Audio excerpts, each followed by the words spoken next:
तो फ्रेंड्स, आज हम संस्कृत के नवा पाठ यानी कि नवम पाठ को स्टार्ट करेंगे, जिसका नाम क्या है? भारत वैभवम। क्या नाम है? भारत वैभवम। यानी कि नाम से ही हमारे को पता चल रहा होगा कि भारत का जो वैभव है, यानी कि जो प्राइड है, जो महिमा है, यानी कि जो भारत की महिमास्पद जो कहानियाँ हैं, जो उसके विषय में हैं, उन सभी के विषय में हम जानेंगे इस अंश के माध्यम से। ठीक है, तो सबसे पहले इस अंश को या इस पाठ को स्टार्ट करने से पहले हम इसके पाठ परिचय को देखते हैं, फिर इस पर हम आगे विचार करेंगे। तो चलते हैं नवम पाठ का पाठ परिचय पर। प्रस्तुतो अयम पाठः भारत भारती वैभवम इत्याख्ये ग्रंथा संकलितः। यानी कि यह पाठ भारत भारती वैभवम नाम के ग्रंथ से संकलित है। अस्य महीन्य ग्रंथस्य रचनाकार श्री निम्बाकाराचार्य पीठाधीश्वरः श्री राधा सर्वेश्वर शरणदेवाचार्य श्रीजी महाराज वर्तते। यानी कि इस महान ग्रंथ के रचनाकार निम्बाकाचार्य की गद्दी के अधीश्वर श्री राधा सर्वेश्वर शरणदेव आचार्य श्रीजी महाराज हैं।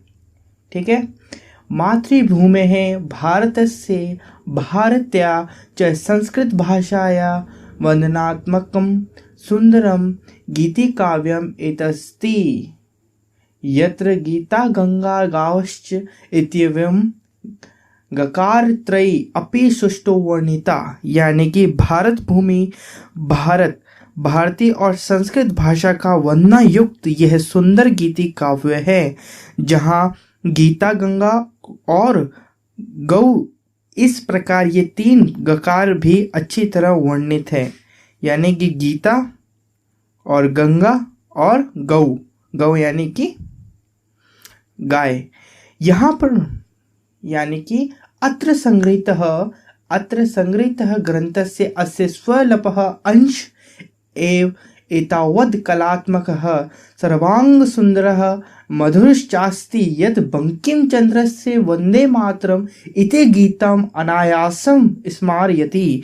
यानी कि यहाँ पर संग्रहित इस ग्रंथ का छोटा सा अंश ही इतना कलात्मक, सर्वांग सुंदर और मधुर है कि बंकिम चंद्र का वंदे मातरम गीत को अनायास स्मरण कराता है।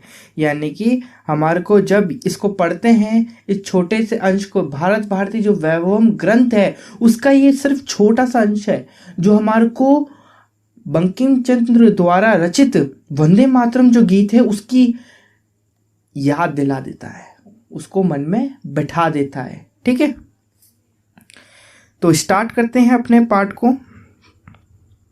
वंदे नितरम भारत वसुधाम दिव्य हिमालय गंगा यमुना सरयू कृष्णा शोभित सरसाम। यानी कि मैं कौन? सुंदर गिरिराज हिमालय, गंगा, यमुना, सरयू और कावेरी से पवित्र भारत भूमि को निरंतर अभिवादन यानी वंदना करता हूँ। यानी मैं इस पाठ को पढ़ रहा हूँ, अभी जो आप मेरी आवाज़ को सुन रहे हैं, आप सभी इन सभी को गिरिराज हिमालय, गंगा, यमुना, सरयू और कावेरी से पवित्र भारत भूमि को निरंतर अभिवादन कीजिए। ठीक। मुनिजन देवैरनिशम पूज्य जलधि तरंगे रचित सीमाम भव गल लीला। यानी कि भव गल लीला धाममयीं ताम नाना तीर्थैरभिरमणीयाम। ठीक है, यानी कि नित्य यानी दिन रात मुनिजनों द्वारा पूजने योग्य सागर की लहरों से सुशोभित प्रांत भाग यानी सीमा वाली भगवान श्री कृष्ण की लीलाओं क्रीड़ाओं की स्थली और जो विविध तीर्थों के कारण मनोहर है, ऐसी उस भारत भूमि को की मैं वंदना करता हूँ। यानी कि कवि क्या कह रहे हैं, एक बार देखें कि सदैव जो मुनियों, मानवों और देवों के समूहों द्वारा पूजनीय है, जो समुद्र की लहरों से सुशोभित सीमा वाली है, जो भगवान श्री कृष्ण की क्रीड़ा स्थली स्वरूपा है, उस भारत भूमि का मैं अभिवादन करता हूँ। ठीक। अध्यात्म धरित्रीम गौरवपूर्णा शांति वहाम श्री वरदाम सुखधाम सस्य श्यामलाम कलिताम अमलाम कोटि कोटि जन सेवित मुदिताम। यानी कि इसमें कवि क्या कह रहे हैं कि अध्यात्म विद्या की धरा यानी जिस वह विद्या जो हमारे को भगवान से जोड़ती है, अध्यात्म विद्या की धरा गौरव से परिपूर्ण, शांति प्रदान करने वाली, लक्ष्मी प्रदान करने वाली, सुख देने वाली, धन धान्य से परिपूर्ण, सुंदर, निर्मल तथा करोड़ों करोड़ों लोगों के द्वारा सेवा से प्रसन्न चित्त हुई भारत की भूमि की मैं वंदना करता हूँ। मैं उस भारत भूमि की वंदना करता हूँ। यानी इसको हम देखें कि यह भारत भूमि अध्यात्म विद्या की केंद्र भूमि है। अध्यात्म जो विद्या है उसकी केंद्र भूमि है और गौरव से परिपूर्ण या फिर हम कह सकते हैं महत्वपूर्ण है, शांति प्रदान करने वाली है, लक्ष्मी देती है, सुख प्रदान करती है, धन धान्य से भरपूर, सुंदरतम है। यह भूमि निर्मल तथा असंख्य लोगों द्वारा सेवित होने से प्रसन्न है। असंख्य लोगों द्वारा सेवित होने मतलब सेवा से पूर्ण होने से प्रसन्न है। ऐसी भारत भूमि को मैं निरंतर अभिवादन करता हूँ। ऐसी भारत भूमि को मैं निरंतर अभिवादन करता हूँ। चौथा है वीर कदम्बै रति कमनियाम सुधी जनेश्व परमोपास्याम। यानी वीर कदम्बै रति कमनियाम सुधी जन सेवे परमोपास्याम वेद पुराणै नित्य सुगीताम राष्ट्र सुभक्ते ऋणियाम भव्याम। यानी कि शूरवीरों के समूह से अतिशोभित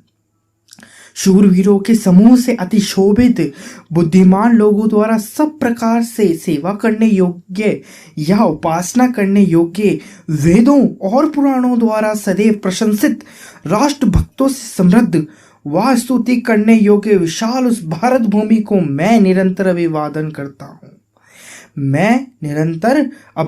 करता हूँ।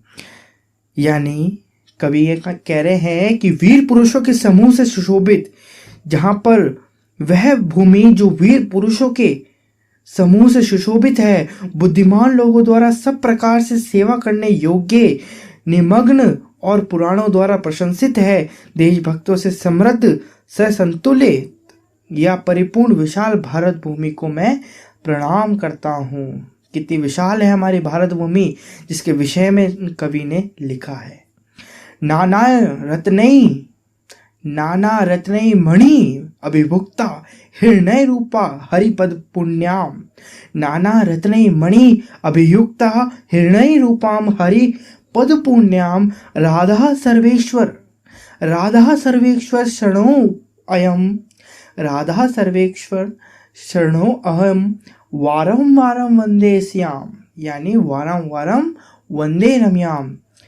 यानी कि अनेकों मोती, माणिक्य, मूंगा आदि विविध रत्नों और मणियों से परिपूर्ण स्वर्ग स्वरूपा भगवान के चरणों के रखने से पवित्र परम मनोहर उस भारत वसुधा को राधा सर्वेश्वर की शरण में गया मैं ग्रंथकार जो ग्रंथ लिख रहे हैं बार बार प्रणाम करता हूँ।